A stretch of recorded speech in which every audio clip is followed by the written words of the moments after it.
The gavel was inches from striking the wood, sealing a verdict that would destroy a woman's life. Marcus stood there, adjusting his $5,000 suit, smirking at his wife, Olivia. He had stripped her of her dignity, her home, and was moments away from taking their son. He leaned in and whispered that she was nothing, just a broke, pathetic woman he had saved from poverty. He thought he was the smartest man in the room. He was wrong. He didn't notice the sleek black Maybach pulling up outside, or the man walking through the courtroom doors, a man whose net worth made Marcus's company look like a lemonade stand. Marcus mocked his wife's last chance, not realizing he had just declared war on the daughter of the most dangerous CEO in New York, the air inside courtroom 304 of the Manhattan Civil Courthouse smelled of stale coffee and aggressive cologne. It was the scent of desperation mixed with the metallic tang of expensive lawyers billing by the minute.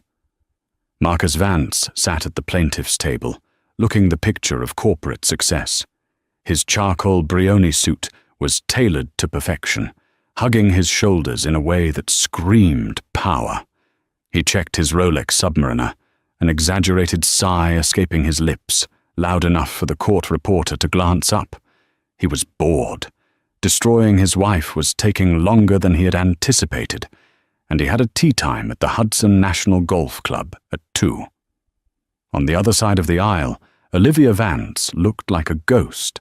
She wore a grey cardigan that had seen better days, her hands clasped tightly in her lap to stop them from trembling. She looked small, defeated, and exactly how Marcus wanted her to look, unstable.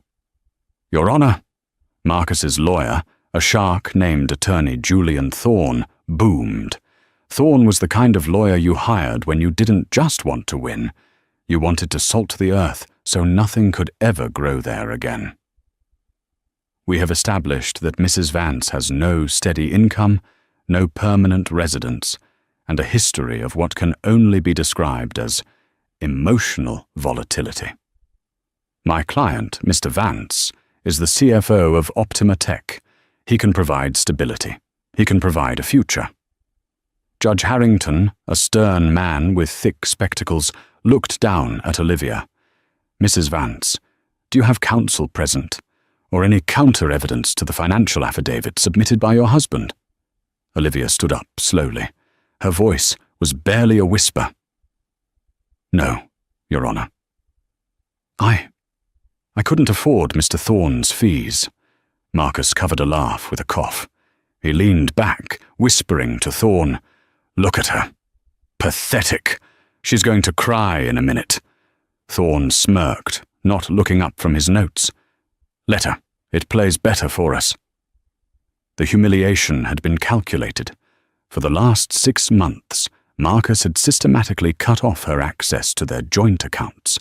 He had cancelled her credit cards while she was at the grocery store.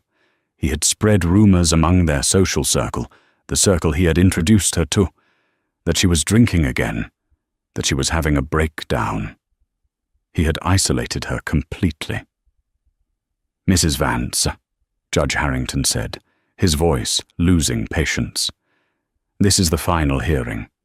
If you cannot prove financial solvency, I have no choice but to award full custody of your son, Leo, to Mr. Vance, along with the marital home.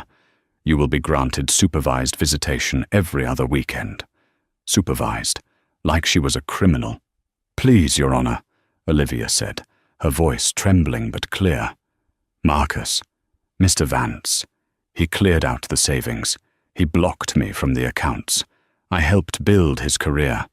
I supported him when he was a junior analyst. I just need time."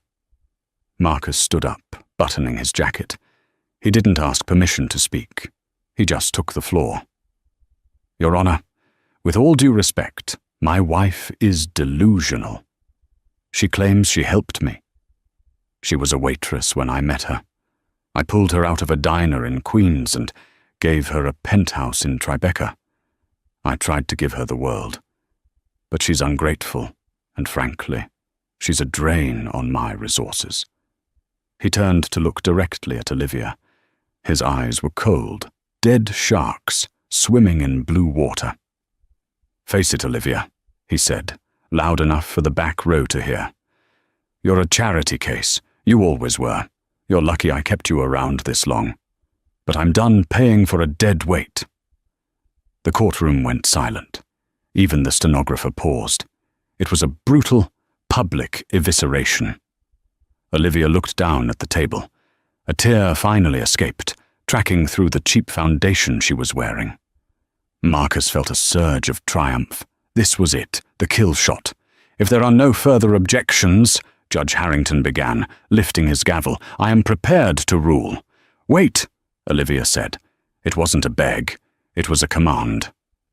Marcus blinked. He hadn't heard that tone in her voice in years, not since the beginning. "I have one witness," Olivia said. She looked up, and for the first time that day, her eyes weren't wet. They were burning. "He's running a little late. Traffic from the airport," Marcus laughed out loud. "A witness? Who, Olivia? Your manager from the diner? Some drifter you met on the subway? This is a court of law, not a reality TV show. You're wasting the judge's time." "Mr. Thorne," the judge said, looking annoyed. "Does the defense have a witness list?" "She submitted nothing, Your Honor," Thorne said, standing up. "This is a stall tactic, a desperate last grasp." "It is not a stall tactic," Olivia said, her voice gaining strength. She reached into her worn tote bag and pulled out a cell phone. It wasn't the cracked iPhone Marcus knew she had. It was a burner phone, but she wasn't dialing. She was just holding it. "He said he's in the elevator." "Who is in the elevator?" Marcus mocked, leaning over the railing. "Your new boyfriend? Did you find a bus driver to take pity on you?" Olivia looked at Marcus. A strange, terrifying calmness settled over her face. "No, Marcus. My father." Marcus froze for a second, then burst into laughter. The sound echoed off the high ceilings. "Your father? You told me your father was a deadbeat mechanic who left when you were 6. What's he going to do? Fix my car in exchange for alimony?" He turned to the gallery, grinning, seeking validation for his joke. But the laughter died in his throat, because the heavy oak doors at the back of the courtroom didn't just open. They were pushed open by 2 men in dark suits with earpieces. Security. The atmosphere in the room shifted instantly. The air pressure seemed to drop. Through the doors walked a man. He was in his 60s, with silver hair swept back and a face carved from granite. He wore a navy blue 3-piece suit that cost more than Marcus's car. He walked with a cane, not out of weakness, but as if the cane was a weapon he was choosing not to use yet. The silence was absolute. The man walked down the center aisle, his dress shoes clicking rhythmically on the floor. He didn't look at the judge. He didn't look at the lawyers. He looked only at Marcus. Marcus felt a bead of sweat roll down his back. He knew that face. He had seen that face on the cover of Forbes. He had seen that face on CNBC every morning while he drank his espresso. "No," Marcus whispered, the blood draining from his face. "That's impossible." The man stopped at the gate separating the gallery from the court floor. He looked at the bailiff, who instinctively stepped aside. The man turned his gaze to Olivia. His hard expression softened for a fraction of a second. "I'm sorry I'm late, sweetheart. The jet had a localized landing issue at Teterboro." He turned to the judge. "Alexander Sterling," the man announced, his voice a low baritone that vibrated in the chest. "CEO of Sterling Global, and—" He turned his cold eyes back to Marcus. "Olivia's father." The name Sterling hung in the air like smoke after an explosion. Judge Harrington, who had been ready to dismiss Olivia's plea a minute ago, sat up straight. He adjusted his glasses, his demeanor shifting from annoyance to terrified respect. Everyone in the New York legal system knew who Alexander Sterling was. He wasn't just rich, he was powerful. He owned shipping lines, pharmaceutical patents, and half the commercial real estate in Lower Manhattan. Marcus felt his knees go weak. He gripped the edge of the table. "This is a joke," Marcus stammered, his voice cracking. "This is some kind of actor. Olivia hired an actor." Alexander Sterling didn't even acknowledge Marcus spoke. He opened the small gate and walked to the defendant's table, standing next to his daughter. He placed a hand on her shoulder. "Mr. Thorne," Judge Harrington said, his voice surprisingly polite. "Were you aware of Mrs. Vance's parentage?" Julian Thorne was pale. He was flipping through his files frantically. "No, Your Honor. This was never disclosed during discovery. We object to this surprise witness." "I am not a witness yet," Alexander said coolly. "I am simply an observer. However, I have brought my own counsel."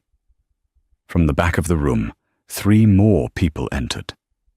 They didn't look like court-appointed lawyers. They looked like predators. The woman in the lead was recognizable instantly to Thorne. It was Rebecca Steele, the managing partner of Steele & Associates, the most feared litigator in the state. Thorne dropped his pen. He was a shark, yes. But Rebecca Steele was the orca that ate sharks for fun. "Your Honor," Rebecca Steele said, walking forward, her heels clicking sharp and fast. "We are filing an immediate motion to intervene. We are also filing a motion to dismiss the financial affidavit submitted by Mr. Vance on the grounds of perjury, fraud, and embezzlement." "Embezzlement?" Marcus shrieked.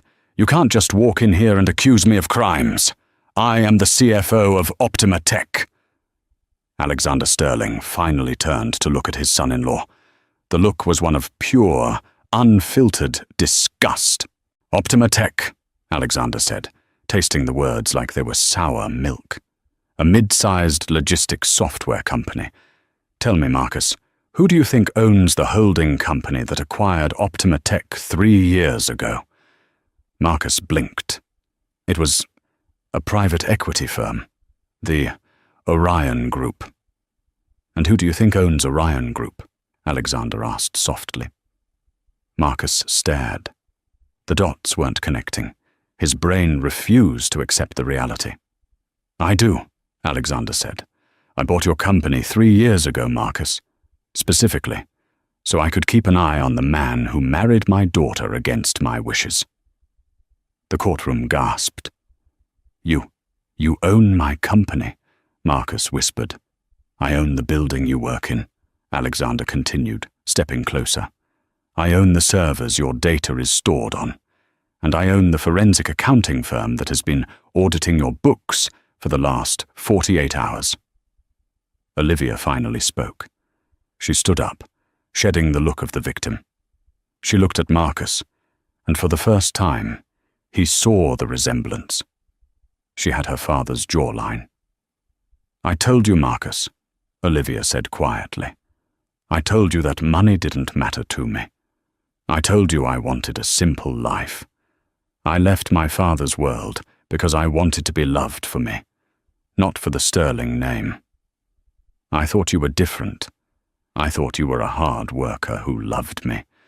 "I do love you," Marcus shouted, panic setting in. He looked around the courtroom, realizing his allies were gone. Thorne was distancing himself physically, inching his chair away. "You loved the idea of controlling me," Olivia corrected. "You loved making me feel small so you could feel big. You mocked me for clipping coupons. You mocked me for wanting to save money. You called me a peasant." She took a step toward him. "You didn't know that every time you called me worthless, I was signing off on your quarterly bonuses under a pseudonym. You didn't know that the investor who saved your job last year was me." Marcus felt the room spinning. He had treated the heiress of Sterling Global like a servant. He had cheated on her, gaslighted her, and tried to leave her destitute. "Your Honor," Rebecca Steele interrupted, "we have evidence that Mr. Vance has been funneling company funds that ultimately belong to the Sterling Family Trust, into an offshore account in the Caymans, an account listed under the name of—" she checked her notes, "a Miss Jessica Miller." The color drained from Marcus's face completely. Jessica, his mistress. "That's a lie," Marcus screamed. "That's privileged information." "It's not privileged when it's theft, Mr. Vance," Judge Harrington snapped. He looked at the documents Rebecca Steele had just placed on his bench. His eyebrows shot up. "These are substantial amounts." $2 million, Alexander Sterling said. "Stolen from the company I own to pay for the apartment of the woman you are sleeping with, while you try to take my grandson away from his mother because she can't afford him." Alexander leaned in, his voice dropping to a terrifying growl. "You wanted a fight, Marcus. You wanted to crush the little people. Well, congratulations. You finally picked a fight with someone your own size." "I want a recess," Marcus yelled, looking at Thorne. "Do something." Thorne stood up, closing his briefcase. "Your Honor, I would like to request a recess to confer with my client regarding these new criminal allegations, and I would also like to formally state that I was unaware of any embezzlement." "Sit down, Mr. Thorne," the judge ordered. "Nobody is going anywhere. Bailiffs, secure the doors." Marcus looked at the exit. The two large men who had entered with Alexander were standing there, arms crossed. Olivia looked at her father. "Daddy, I didn't want it to be like this." Alexander took her hand. "I know, Elle. You wanted to prove you could make it on your own. And you did. You survived him. But you don't fight a plague with kindness, sweetheart. You fight it with fire." Alexander turned to the judge. "Your Honor, before you rule on custody, there is one more thing you should know. The prenuptial agreement that Marcus forced Olivia to sign? The one that gives him everything?" Marcus's head snapped up. That prenup was his safety net. It was ironclad. "What about it?" Marcus spat. "It's valid. She signed it." "She did," Alexander smiled, a shark-like grin. "But she signed it as Olivia Vance. However, at the time of signing, legally, her name was still Olivia Sterling, and under the bylaws of the Sterling Family Trust, which she is a beneficiary of, any contract involving her assets must be countersigned by the primary trustee." Alexander tapped his cane on the floor. "Me. I never signed it," Alexander said. "Which means, Marcus, that prenup isn't worth the paper it's printed on. Which means my daughter is entitled to 50% of everything you have, including the money you stole." Marcus slumped into his chair. The silence in the courtroom was deafening. He had mocked his wife's last chance. Now he was looking at his own end. But the nightmare was only just beginning, because the doors opened again. And this time, it wasn't a lawyer. It was the police. The two officers who entered weren't beat cops.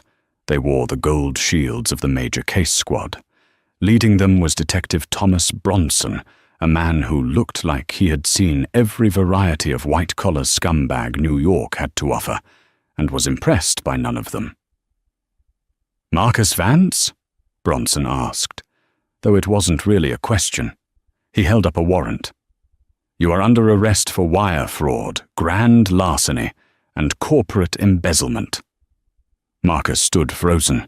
His brain was misfiring, trying to reconcile the reality of his morning, coffee, suit, golf plans, with the reality of this moment. "This is insane," Marcus spat, backing away until his legs hit the defendant's chair. "You can't arrest me here. This is a civil proceeding. Judge, tell them." Judge Harrington looked down from the bench, slowly closing the folder in front of him. "Mr. Vance, criminal warrants supersede civil hearings. If you have committed crimes within my jurisdiction, the court officers will assist the detectives." "I haven't committed any crimes," Marcus screamed, his voice cracking into a high-pitched whine. He pointed a shaking finger at Alexander Sterling. "This is him. He's doing this. He's framing me because he doesn't like me." Alexander didn't move. He stood next to Olivia like a statue, his hands resting on the head of his cane. He looked at Marcus with a mixture of pity and boredom. "Mr. Vance," Detective Bronson said, stepping through the gate. He pulled a pair of handcuffs from his belt. The metal clicked ominously. "We have the bank records. We have the IP logs from your private server. And we have the testimony of your associate, Ms. Jessica Miller." Marcus stopped breathing. "Jessica?" "She was picked up an hour ago at JFK," Bronson said, spinning Marcus around and roughly pulling his arms behind his back. "She was trying to board a flight to Nice with a suitcase full of bearer bonds. She was very eager to cut a deal." The courtroom watched in stunned silence as the cold steel ratcheted shut around Marcus's wrists. The man who had walked in acting like a king was now hunched over, his expensive suit jacket bunching up awkwardly. "Julian," Marcus yelled at his lawyer, "do something, stop them." Julian Thorne was already packing his briefcase. He didn't look at Marcus. He looked at Rebecca Steele, Alexander's lawyer. "I will be withdrawing as counsel, effective immediately. I cannot represent a client who funds his defense with stolen capital." "You coward!" Marcus screamed as the detectives shoved him toward the aisle. "I paid you!" "With my money," Alexander corrected calmly. As Marcus was frog-marched down the center aisle, he passed Olivia. He stopped, digging his heels in, forcing the detectives to pause. He looked at her, his eyes wild, searching for the weak woman he had bullied for years. He was looking for the Olivia who apologized when he spilled his drink.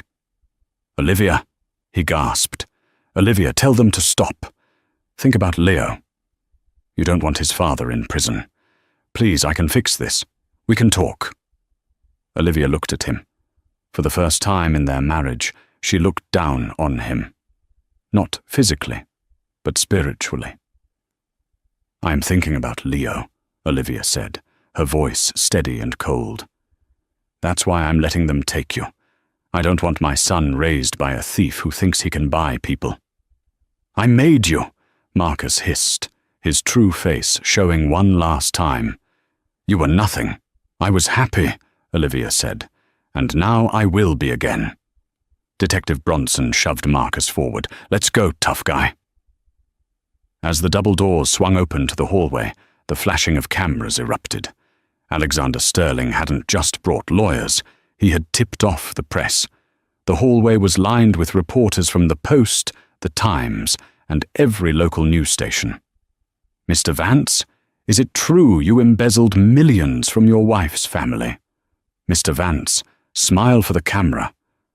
Marcus lowered his head, trying to hide. But it was too late. The image of the arrogant CFO in handcuffs was already beaming to satellites. Back inside the courtroom, the silence returned. Judge Harrington cleared his throat. He looked at Olivia with a newfound, terrified respect. "Mrs. Vance, or should I say, Mrs. Sterling," the judge stammered, "regarding the custody petition, given the change in circumstances and the defendant's incarceration." "I would like full sole custody," Olivia said, "with no visitation rights until a psychological evaluation is completed." "Granted," the judge said instantly. The gavel came down. "Immediate effect. Court is adjourned." Olivia let out a breath she felt like she had been holding for 5 years. She felt her father's hand squeeze her shoulder. "It's over, Elle," Alexander whispered.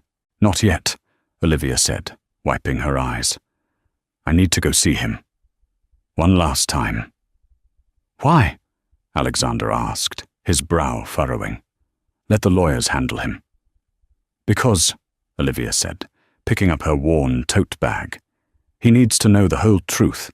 He needs to know exactly who he tried to destroy. The interrogation room at the 19th Precinct was a stark contrast to the mahogany luxury of Marcus's office. It was cold, smelling of bleach and old sweat. The mirror on the wall was one way, and Marcus knew it. He had been sitting there for 3 hours.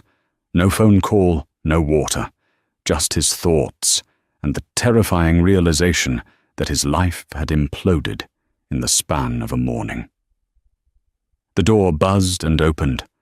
Marcus looked up, expecting a lawyer. Instead, Olivia walked in. She had changed.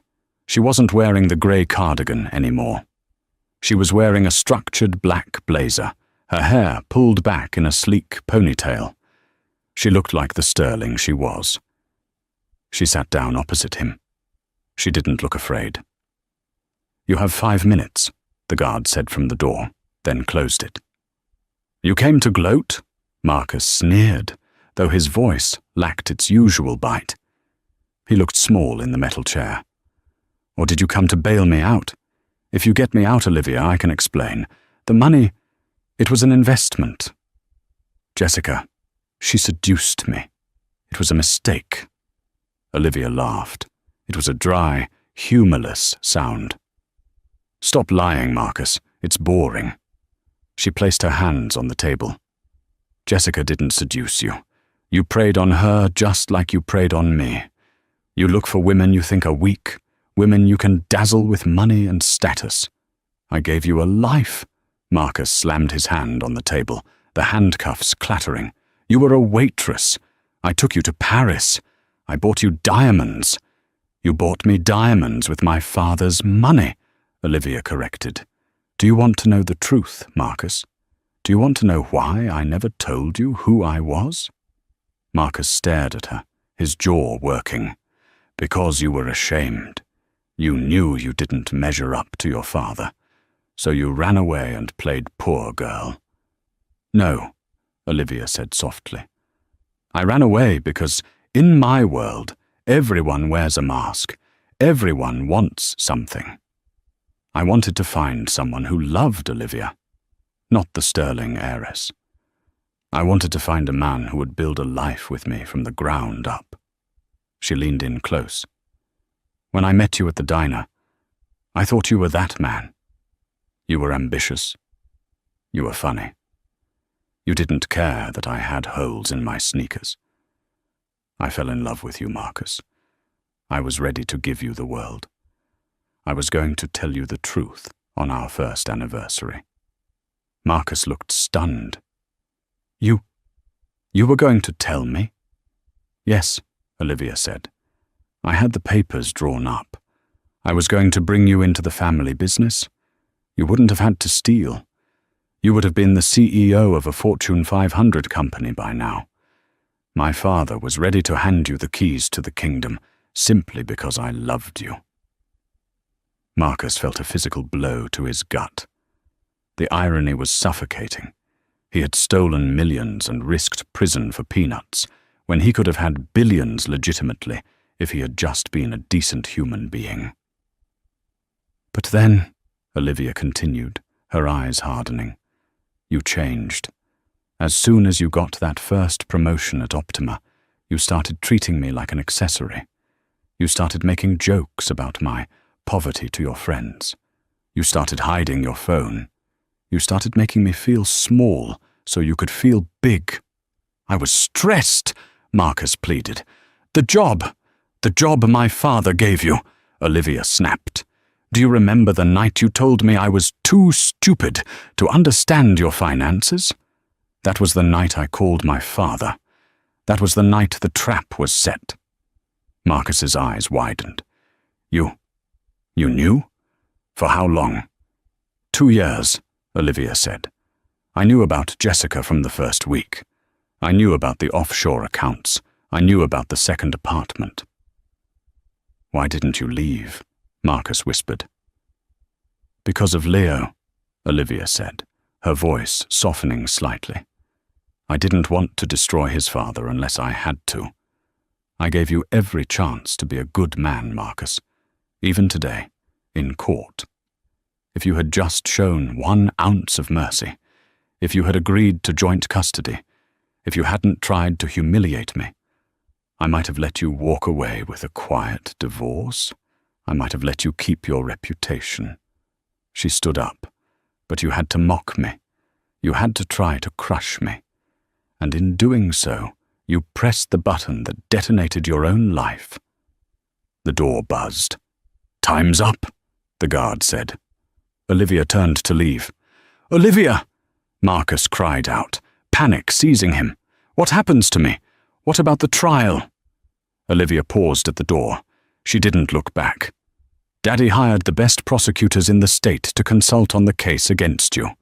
Jessica has already handed over the ledger where you detailed every illegal transaction. You're looking at 15 to 20 years, Marcus." 15 years, Marcus sobbed. "I can't do prison. Olivia, please." "You should have thought about that before you called your wife a charity case," she said. She walked out. The heavy metal door slammed shut, sealing Marcus in a silence that was absolute. Outside the precinct, Alexander was waiting by the Maybach. He held the door open for her. "Did you get what you needed?" he asked gently. Olivia took a deep breath of the cool city air. For the first time in years, the air didn't feel heavy. It felt like possibility. "Yes," she said. "I'm done with the past." "Good," Alexander said, gesturing to the car. "Because we have a meeting. The board of Optima Tech is convening in an hour." "Why am I needed there?" Olivia asked, confused. Alexander smiled, a genuine, warm smile. "Because, my dear, the position of CFO is currently vacant, and as the majority shareholder, I believe it's time the company was run by someone who actually knows the value of a dollar. Someone who worked her way up from a diner." Olivia looked at her father, then at the skyline of New York. She realized she wasn't just a survivor anymore. She was a sterling. "I'll need a new suit," she said. Alexander laughed. "I think we can afford it." As the car pulled away, leaving the precinct behind, Olivia's phone buzzed. It was a text from an unknown number. She opened it. It was a photo. A grainy picture taken from across the street of the precinct. It showed Olivia getting into the Maybach. The text below read, "He might be in jail, but you still owe us. The debt doesn't disappear with the husband." Olivia frowned. "Everything okay?" Alexander asked. Olivia quickly locked her phone. "Yes, just spam." But her heart hammered against her ribs. Marcus hadn't just been stealing money for a mistress. He had been stealing money to pay someone else, someone dangerous. The war wasn't over. It had just changed battlefields. The boardroom of Optima Tech was situated on the 40th floor, offering a panoramic view of the Hudson River. It was a view Marcus had often posted on Instagram with captions like, "Grind set" and "Oars Empire Building." Now, Olivia sat at the head of the table, the leather chair feeling cold and unfamiliar. Around the table sat 12 board members, men and women who had laughed at Marcus's jokes about his peasant wife at company galas. Now they wouldn't meet her eyes. "Let's get one thing clear," Olivia said, her voice cutting through the silence. She didn't shout. She used the same tone she used to use when cutting off a drunk patron at the diner. It was a tone that brokered no argument. "I am not here because my last name is Sterling. I am here because the previous CFO treated this company like his personal piggy bank, and frankly, looking at the quarterly reports, most of you let him do it." A balding man, the VP of operations named Greg, cleared his throat. Ms. Sterling, we were unaware of Marcus's illicit activities. He was very compartmentalized." "He was sloppy, Greg," Olivia countered, tossing a file onto the mahogany table. "He expensed a $50,000 consulting trip to Bora Bora. You signed the approval. Were you compartmentalized, or were you just lazy?" Greg turned a shade of crimson that matched his tie. "We are freezing all executive bonuses," Olivia announced. "We are conducting a forensic audit of every department. If you are clean, you have nothing to worry about. If you're not—" She looked at the door where 2 of her father's security teams stood. "The exit is that way, and the police station is 3 blocks down." The meeting ended in a flurry of nervous shuffling. As the room cleared, Alexander walked in. He looked proud, but his eyes were shadowed with worry. "You handled them well," he said, pouring a glass of water. "You have your mother's steel." "I felt like I was going to throw up," Olivia admitted, her facade cracking for a moment. She slumped slightly in the chair. "Dad." The text message. The one I got outside the precinct. "We're tracing it," Alexander said, his voice dropping. "My security team is scrubbing the metadata." "But Olivia, Marcus was desperate." "Desperate men borrow from dangerous people. I've doubled the detail on Leo's school. No one gets near my grandson." "I found something else," Olivia said. She opened her laptop and spun it around to face her father. "I was looking through Marcus's hidden drive, the one the police haven't cracked yet. I guessed the password. It was Billionaire." She shook her head at the pathetic vanity of it. "Look at this spreadsheet. It's titled The Vane Account." Alexander put on his reading glasses. He scrolled down the list of transactions. His frown deepened. "These aren't withdrawals, Olivia. These are deposits. Massive ones. 500,000, 200,000. Cash deposits into shell companies." "Marcus wasn't just stealing from Optima to spend it," Olivia whispered. "He was washing money. He was using the company's logistics network to move—" "Something else." Alexander looked up, his face pale. "This isn't embezzlement, Olivia. This is money laundering. Marcus was cleaning cash for a crime syndicate." Just then, the receptionist buzzed the intercom. Her voice was trembling. "Ms. Sterling, there's a courier here. He says he has a package for you. He says it's personal." "Don't let him in," Alexander ordered sharply. "He left it at the desk and walked out," the receptionist squeaked. Olivia and Alexander exchanged a look. Alexander signaled his head of security, a massive former Navy SEAL named Kane. "Check the package." 5 minutes later, Kane entered the boardroom holding a large manila envelope. "It's been scanned. No explosives. No chemical agents. Just photos." Olivia took the envelope. Her hands shook as she opened it. The first photo was of Marcus in the prison yard at Rikers Island. He was on the ground, his face a bloody ruin, his arm bent at an unnatural angle. He had been beaten within an inch of his life. The second photo made Olivia's blood turn to ice.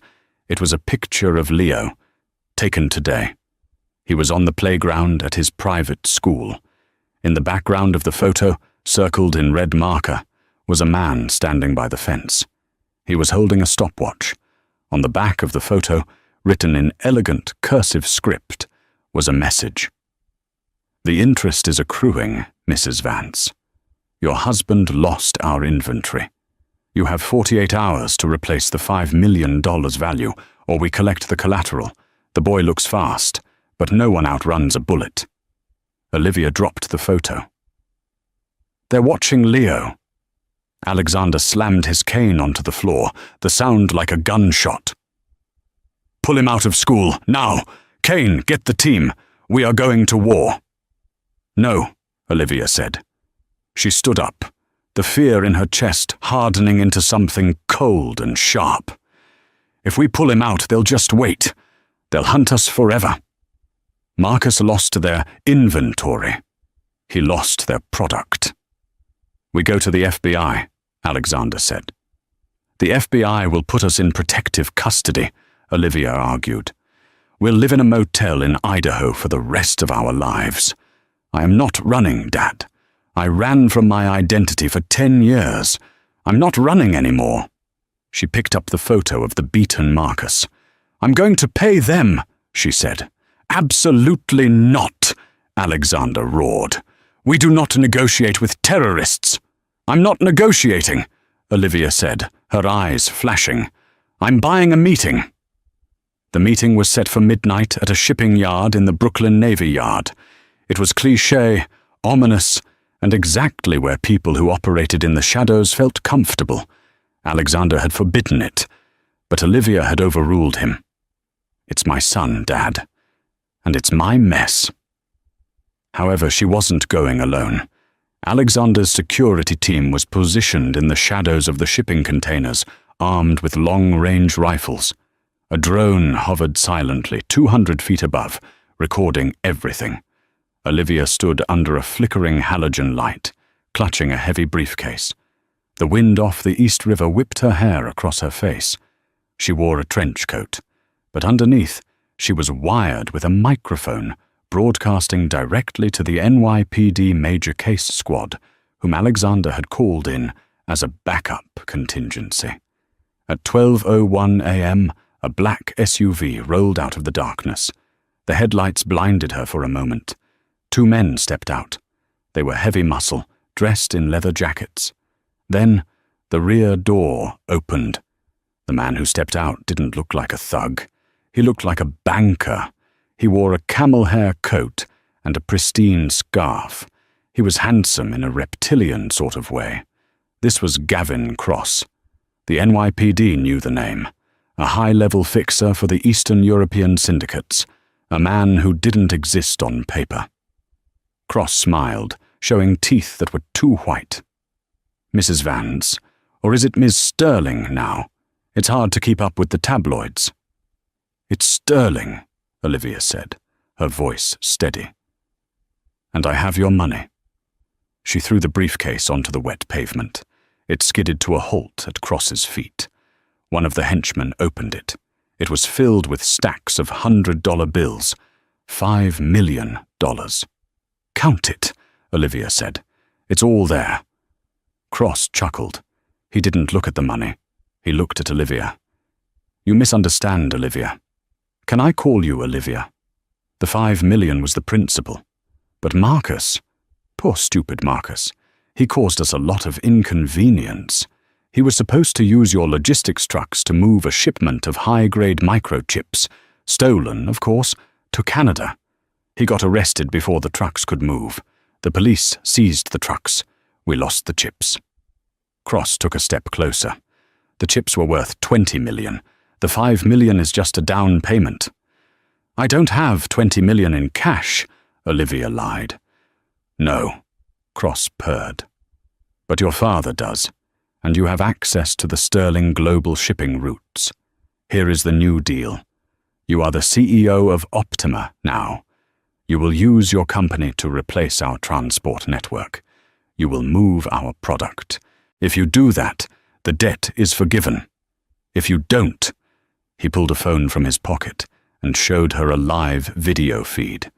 It was a camera pointed at the window of her father's penthouse. "We can touch you anywhere," Cross whispered. "We have people inside your building, inside your security team." Olivia felt a chill go down her spine. "Inside the security team? If I agree," Olivia said, stalling, "how do I know you won't just ask for more?" "You don't," Cross smiled. "That's the beauty of partnership." Olivia looked at the briefcase, then back at Cross. She needed him to confess. She needed it on the wire. "So you admit it," she said clearly. "You were using Marcus to traffic stolen technology, and now you are extorting me to do the same."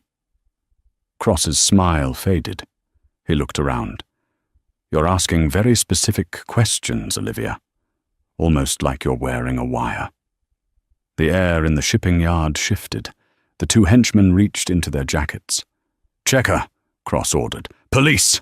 A voice boomed over a loudspeaker. "Drop your weapons." It wasn't the NYPD. It was Kane, her father's head of security, shouting from the top of a shipping container. Chaos erupted. The henchmen drew guns, but red laser dots appeared instantly on their chests. Snipers! Don't move! Kane shouted. Cross looked at the snipers, then at Olivia. He didn't look scared. He looked disappointed. You brought a cavalry, Cross sighed. Very dramatic. But you made a mistake, Olivia. He tapped his phone. I told you, we have people inside. Suddenly, the drone overhead spiraled out of control and crashed into the river. The lights in the shipping yard cut out, plunging them into total darkness. Olivia heard a scuffle, a grunt of pain, and then a hand clamped over her mouth. The boss wants you, a voice hissed in her ear. It wasn't Cross. It was one of the men standing behind her, one of her own security guards. Betrayal. Olivia bit down hard on the hand, tasting blood. The man screamed. She stomped on his instep with her heel and broke free, sprinting into the darkness of the container maze. Get her! Cross shouted, his composure gone. Forget the money. Get the girl. She's the ticket. Olivia ran, her heart pounding against her ribs like a trapped bird. She could hear footsteps splashing in the puddles behind her.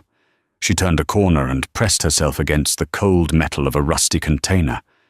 She fumbled for her phone, but it was gone. Dropped in the struggle. She was alone in the dark with 3 killers and a traitor, and her father's sniper team was blind. She heard breathing. Close. Olivia! Cross's voice echoed through the metal canyons. There's nowhere to go. Come out and we'll just talk about the 20 million.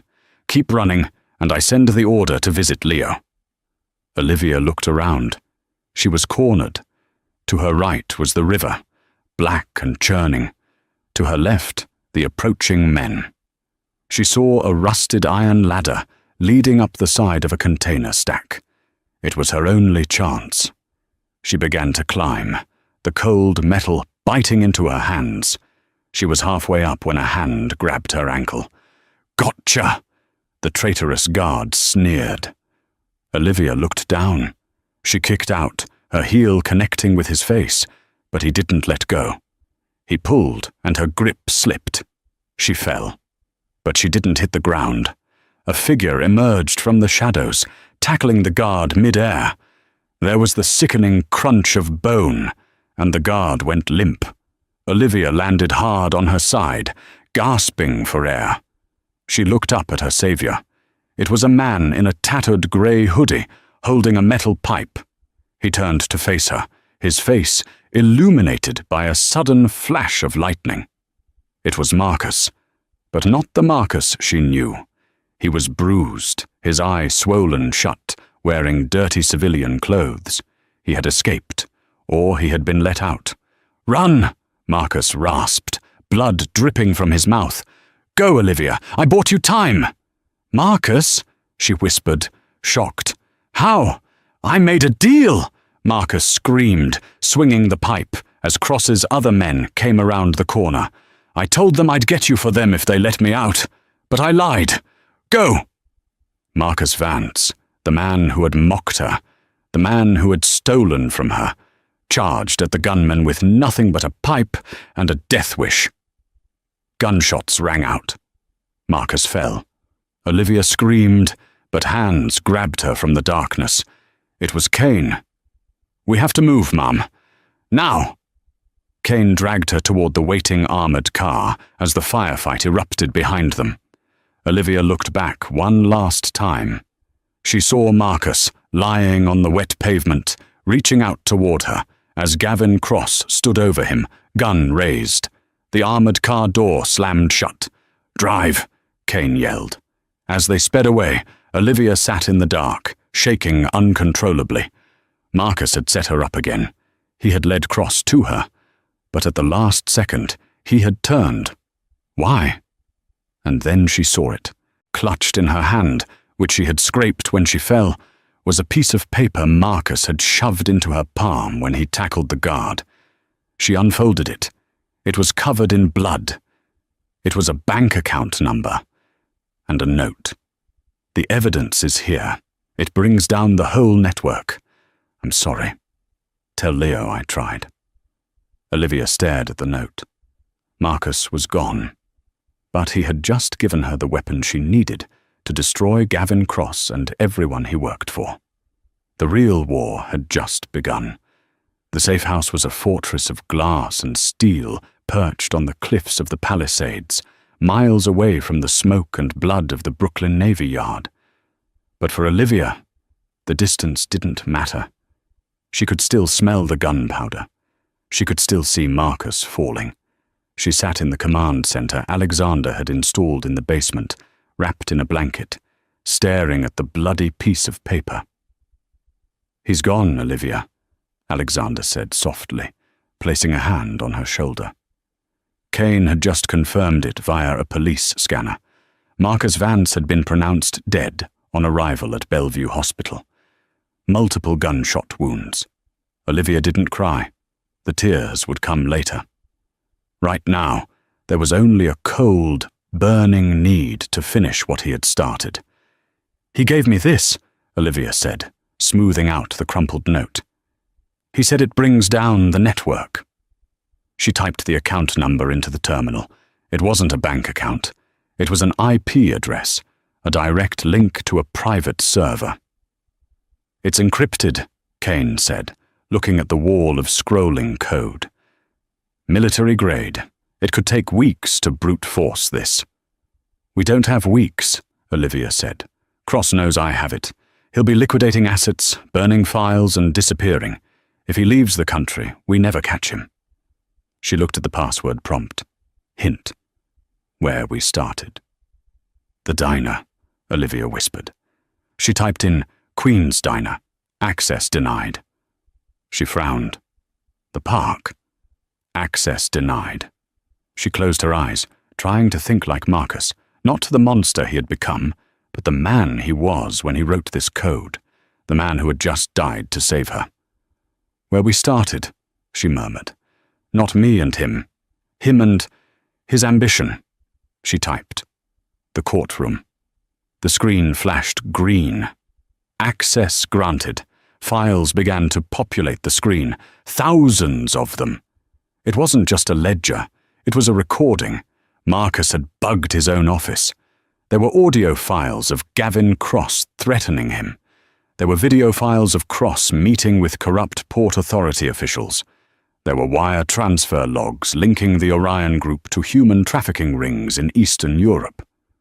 "My God," Alexander whispered, reading the headers.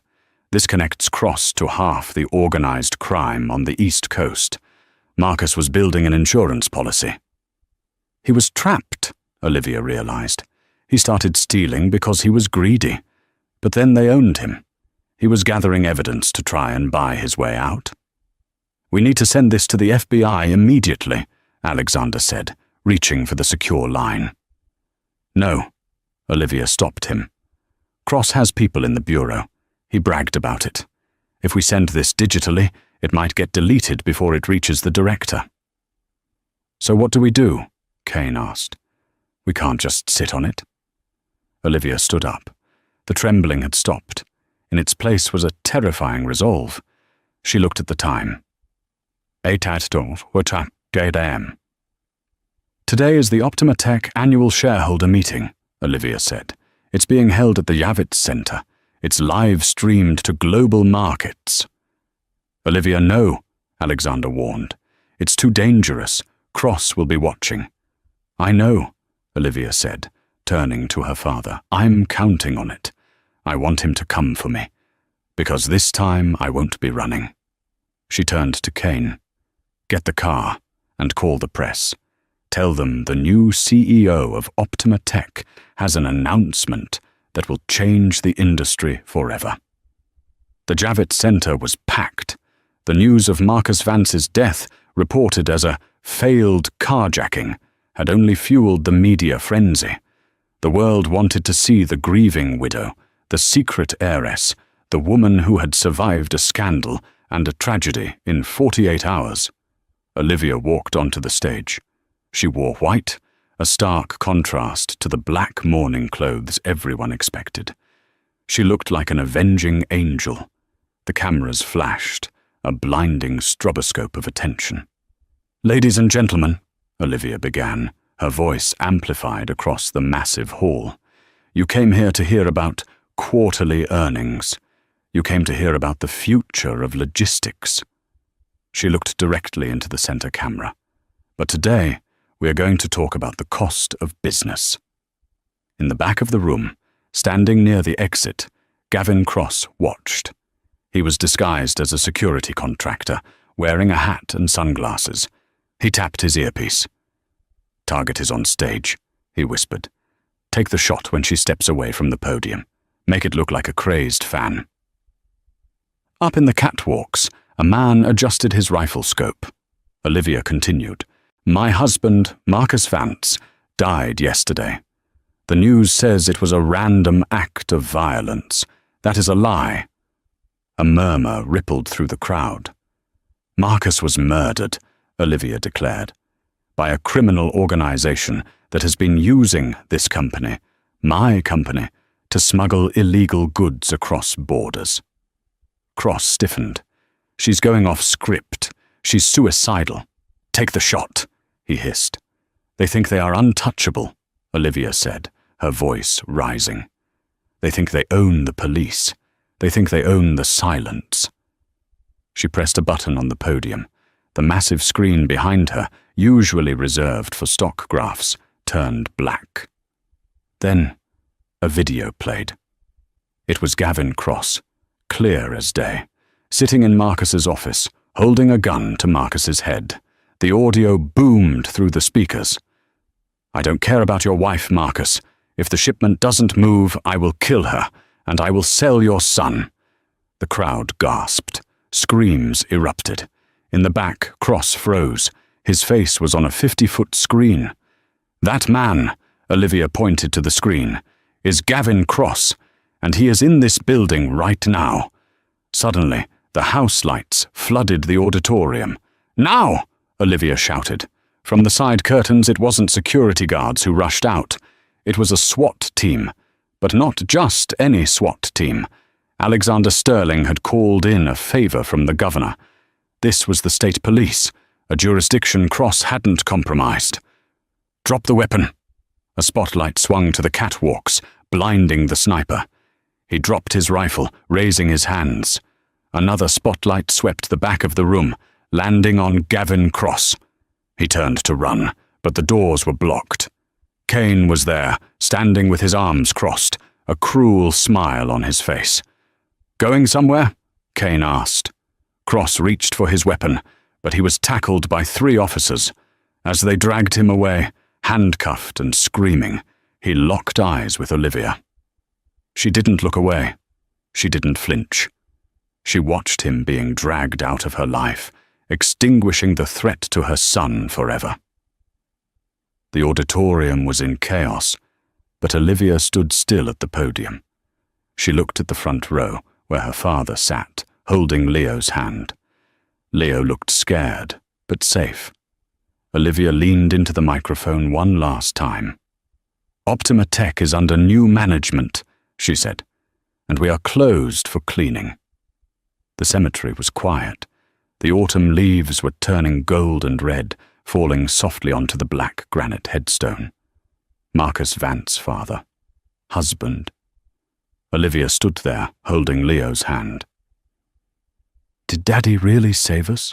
Leo asked, looking up with wide, innocent eyes. Olivia looked at the grave. She thought about the cruelty, the mockery, the theft. She thought about the man who had called her a peasant in court. But then she thought about the man in the hoodie, beaten and broken, swinging a pipe at gunmen to give her time to climb a ladder. She thought about the bloody note that had saved their future. Marcus was a villain, but in his final seconds, he had chosen to be a father. "Yes, Leo," Olivia said, squeezing his hand. "He made a lot of mistakes, but in the end, he saved us." She placed a single white rose on the stone. "Come on," she said, turning away from the grave. "Grandpa is waiting. We have a company to run." They walked away, leaving the shadow of the past behind them. A black Maybach waited at the gate. Olivia helped her son inside, then paused to look back at the city skyline. She had entered that city as a waitress. She had survived it as a victim. Now, she owned it as a queen. The engine purred, and they drove off into the light. And that is the story of how one man's arrogance became his undoing, and how a woman's silence hid a power he never expected. Olivia proved that true strength isn't about how loud you shout in a courtroom, but about what you're willing to do to protect the people you love. Marcus learned too late that when you back someone into a corner, you'd better be sure they don't have a billionaire father and a backbone of steel waiting in the shadows. If you enjoyed this story of betrayal, redemption, and justice, please smash that like button. It really helps the channel grow and lets me know you want more stories like this. Share this video with a friend who loves a good drama, and don't forget to subscribe and hit the notification bell so you never miss a twist. Thanks for watching, and I'll see you in the next story.